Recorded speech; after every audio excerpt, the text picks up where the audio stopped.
Hi, it's April Braswell, and I'm going to do a quick live today around our networking events.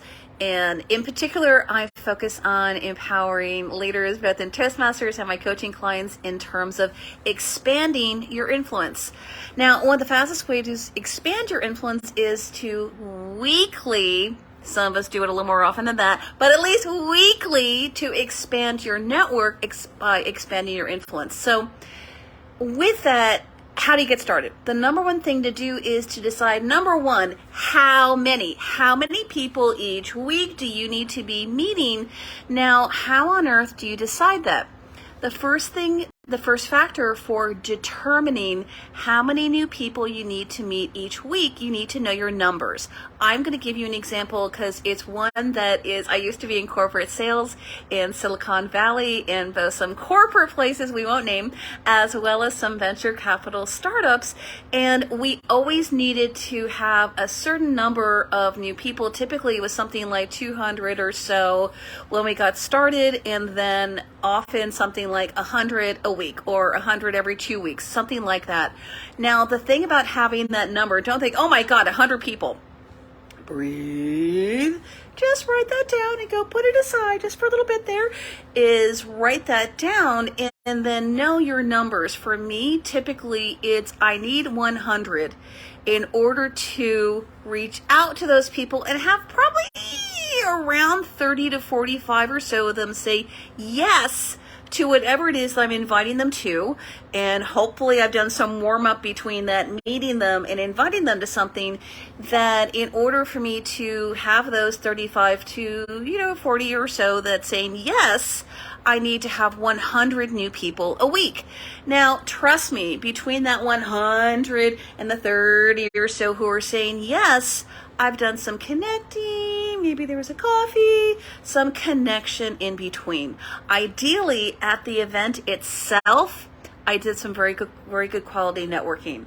I was just at 2 events recently. Hi, Carla. I was just at 2 networking events recently, both of which were a little bit impeding for doing that, developing and rapport and communication in person, because they had such loud music at what was supposed to be a chamber mixer.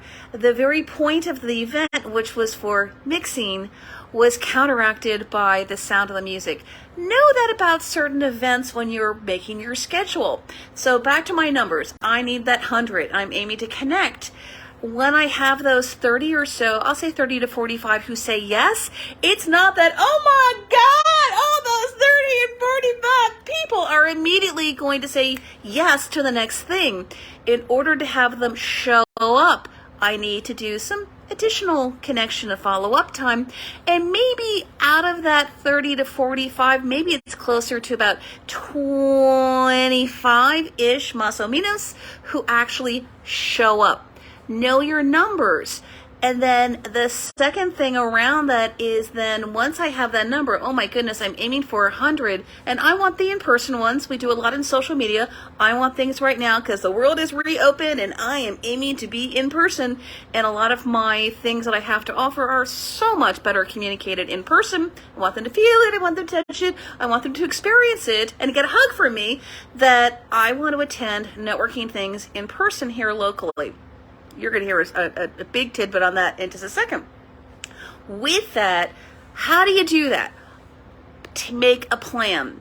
I'm aiming for that 100. Let's say it's really right now, because it's the summer, there are fewer events in person to attend. There are fewer of those chamber mixers to attend. So maybe it's really going to be more like 30 or so a week for the month of June or the month of July, as things are getting back up around in August. So I need to go out and look. I'm not kidding. I literally have my calendar. Of course, it's not right there. Where can I touch it? There we go. My calendar. I have a physical calendar. All my books are cascading to the right there. I have tons of books around me. I have a physical calendar, and I am going out and looking and filling it up. There you go. See, fill. I am penning in chamber mixers or things like that, so that I'm making a point to attend in person and different ones every single week. And there's always something that comes up third Thursday every month. I swear, all the chambers have a networking event on the third Thursday. Could you pick another Thursday so I could see Tustin as well as Brea or something like that? But they don't. They've got that. So I like the mixers because I've been to a few. I know those are great for me. And now I know because of the music, show up early before the music is playing or maybe before it's really full blast so I can have a few conversations with people because that's really what good networking is. So I've scheduled it. First I had to, what is my numbers? And then I identified events that are going to help support me to do that. And then I put them in my calendar. I'm attending them. There might be an intermediary step in between. A lot of them, some of them are free, some of them have a price.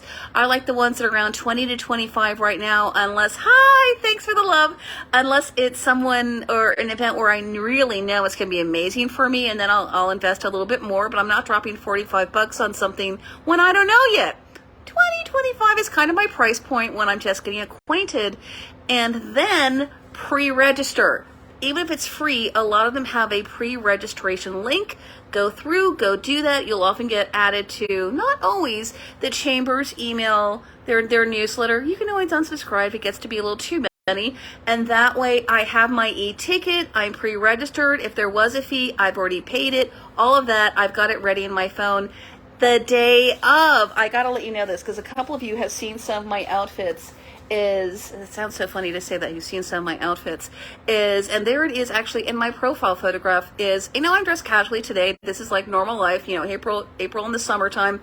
We're a little sweaty, it's a little bit warm, and I'm wearing a t-shirt and my hair is up.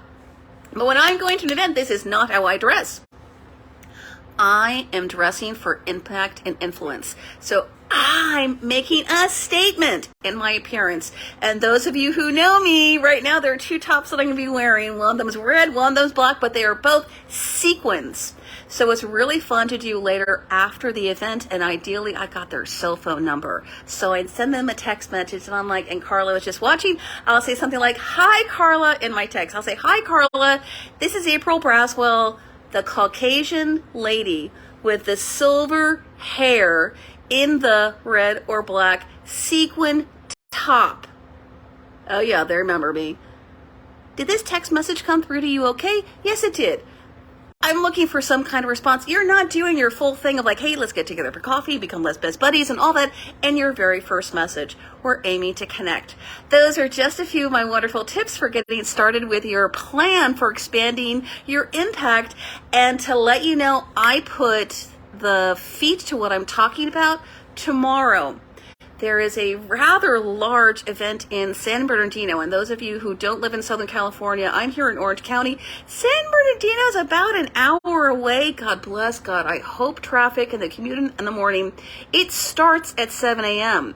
Now, if you've ever gone to these sort of things, you don't just like park and like hop in the front door. You have to park, walk a little bit, all that sort of stuff. That means I need to get there by about 6:40, 6:45 to be at the door at 7. And that's what I'm aiming for because I want maximum return. I want to optimize and maximize what I'm doing. Sometimes I'll run out of energy. Those of you who know I've had like the health things from the past, so sometimes I'll run out of steam, but my minimum, I set a goal when I'm going. How many business cards do I want to get? I'm aiming at the women first. I might meet some men too. It's not like I ignore them. If there's a great connection, we connect as well too. I'm looking to connect with the women. I just got an email that there are going to be 400 people there. My goodness, I am not getting all 400 people. I'm aiming for, I haven't actually decided my number yet, but I'm going to pretend. When I often go to the chamber mixers, I have a goal and a commitment that I'm getting 30 business cards. I'm aiming for the women. I'm looking for others. And sometimes I go to these things and just the sound of the music, it was not possible. Then when I went to the other day, we won't name the place, it was really not possible whatsoever. But I had one really terrific connection. And so that'll still be a wonderful return. And one that I went to about a month ago, I think I got closer to 20 cards or something like that. And maybe probably really 15 of them are really super relevant for me. But this is the wonderful thing about networking when you do it well. And this is a term and a phrase I've heard a little bit more in BNI, where I'm in a business group, is we use the expression, and too many of us in the past were networking to the person. It's like, hi, I've met you. Buy my thing. And that's not good networking. Good networking is that we get acquainted first. And the phrase we use in BNI is that we are networking through, not to. And I heard this morning also from my mentor, Eric Worre, the expression of how we are a door, that when we network well and we're doing things well in our business, that it is both look at the person as the person and also as a door to the people in their network who we're going to be able to expand our impact and influence through them. I hope this was helpful, and then please, if it was helpful for you, please drop a few words down below. Drop me what town you're chiming in from, and tag 2 people who you think this would bless, and let me know. Have a wonderful day. Happy Wednesday. Bye-bye.